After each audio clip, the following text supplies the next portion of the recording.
Righto, welcome back to another episode. So this episode we are actually working on the shed again. Now I know it's been a while, I've been hiatus for a bit, had a few things going on, but nonetheless we are back. So stay tuned, we're just going to get stuck into it.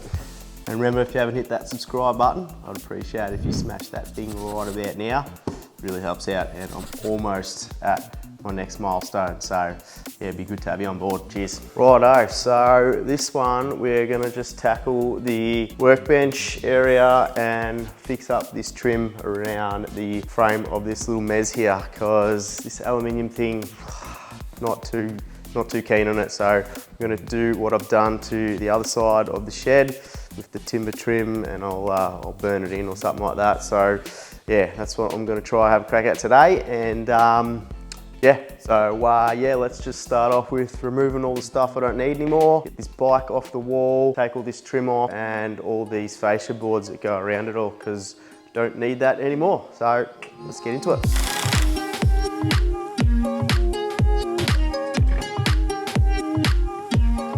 When you forgot, you left yourself a little bit of a surprise. I'll have to deal with that. Righto, so essentially I'm going to be building this pretty similar to how I've done the other side of the workshop. The only difference is this one's not going to have any uprights that go down to the ground. Just going to make it kind of like a floating bench top, I guess, but it'll just have a little diagonal piece that braces it back to the wall here, so there'll be nothing down on the ground. It'll span from end to end, and yeah, the only thing is I don't have a nail gun for this one because I was borrowing my brother's one before, and I don't have that right now. So I'll be putting this all together with some bugles. So yeah, let's start chopping up some of this timber.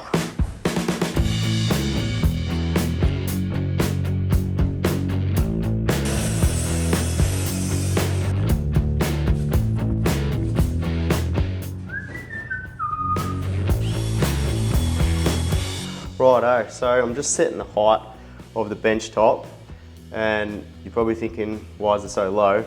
So the idea of this bench is just so I can stack stuff on it as I'm loading the back of the four-wheel drive. So if I've got all my food back here or drinks and whatever, I can stack it all back here and I can load it straight into four-wheel drive.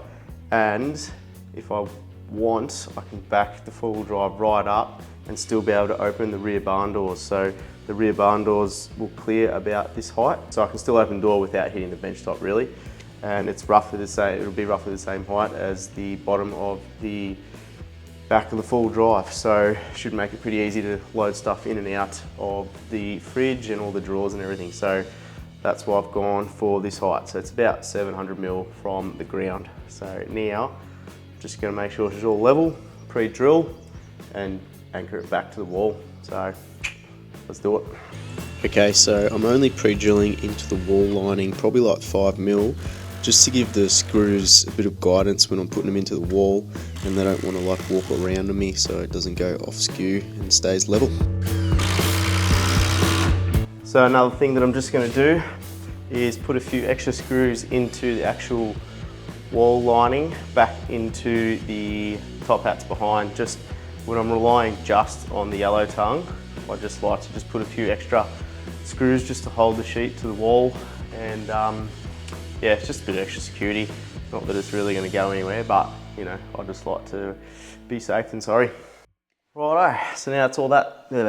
So now that all that's set up, I can just start cutting through all the timber for bench tops. So I'll just have another long run all the way across, and I'll have some shorter pieces to span the distance between. I'll make sure I've got one right in the middle so then I can put a brace piece diagonally back down to the wall. And yeah, overall the depth will be about 400, 450 deep. And yeah, let's start doing it.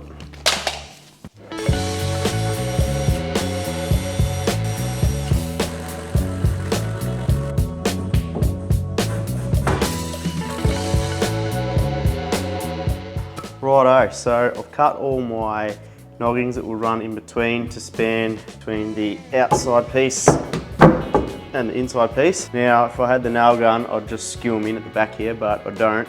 And for those of you playing at home and wondering how I was going to do this, well, I decided I'm just going to pull it all off the wall, build it all on the ground, and screw it back to the wall. So should all line up with the same holes when I put it all back. So I'm going to take it off and just put some bugles in from behind on either side and be done with it. So pop it off the wall now.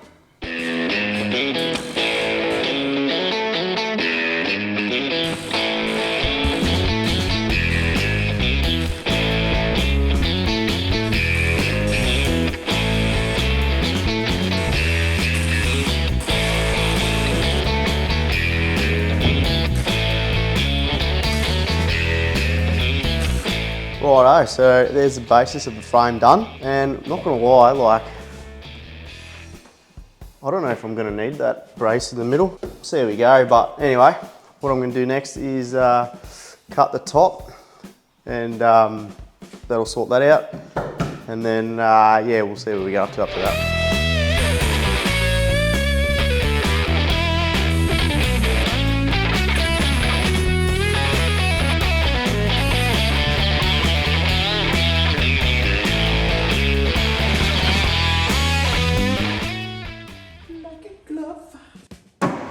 Righto, so before I screw this down, I'm going to get the edge piece that I'm going to do along the front like I've done to the other side. So I'm going to screw it all in, make sure everything lines up how it's supposed to. And then because I want to do that burnt timber look, or the Shou sugi barn, I'm going to pop it off and do it off the bench top this time. Last time did not work out too well trying to burn around all the other stuff. So I'm going to do all that stuff off and then screw it back on. So that should sort this out, and yeah, then we'll get on to the next thing.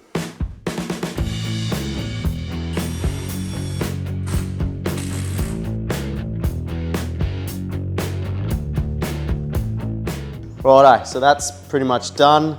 Next I want to get all the trims on the actual mezz itself around all the border like I've done on the other side.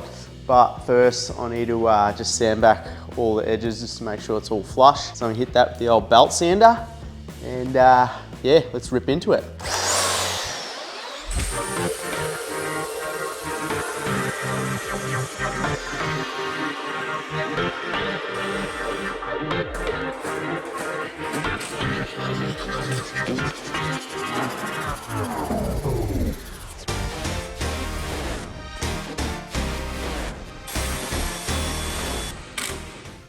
Righto, so I'm having a bit of a dilemma. So I've got this random gap that I need to fill.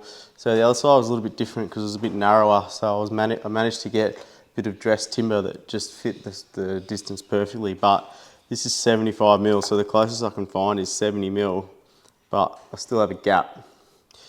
So I was sort of all right with that, and then I was maybe not gonna burn this and only burn that one, so you've got that bit of differentiation. But I do have another issue on the other side. This gap's not quite 90 mil, and it just so happens that that distance is the same amount that that one is missing. So I was thinking if I ripped down a bit of 90 to put onto the other side, and then the leftover bit can go in there, but I'm not too confident on being able to rip down something that small. So I don't know, see how we go. So I've done a little test bit. So that should fit in there nicely like that. And then this little bit, squeeze in that gap there. A little bit of wiggle room, but it's better than nothing. So hopefully it all camouflages when I just blacken it all out.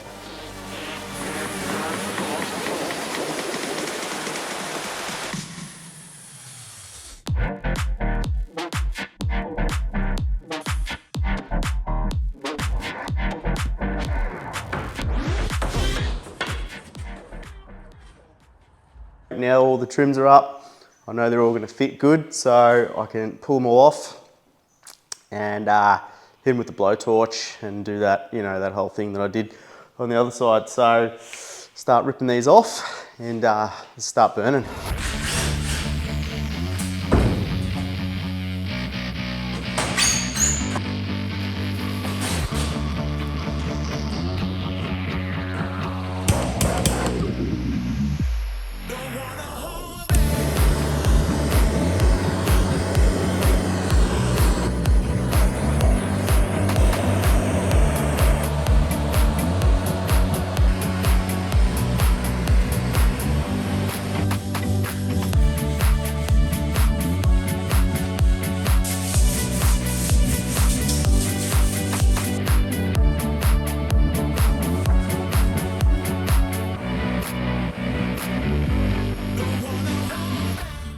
Just thought I'd mention, if you're using linseed oil, make sure you let the rags dry out before you throw them in a bin or something, because these things light up.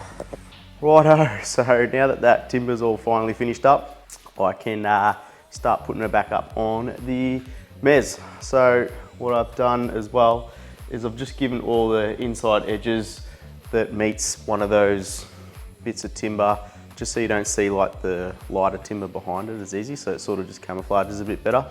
So I'm hoping all that works out well. So now I should be able to just put everything back up and it all should go back into the same holes.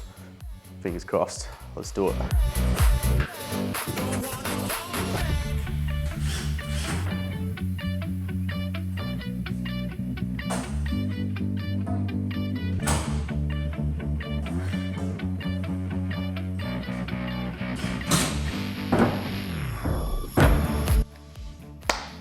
Righto, so that's a wrap. That's where I'm going to leave it for this episode. Didn't end up putting in that angle brace because after I put this piece in, it actually firmed it up real good. Plus, I want to get some drawers under there later. So if I change my mind on how I want to make those, I don't want to have that angle piece in there just yet. So I'll put that in later if I feel like it.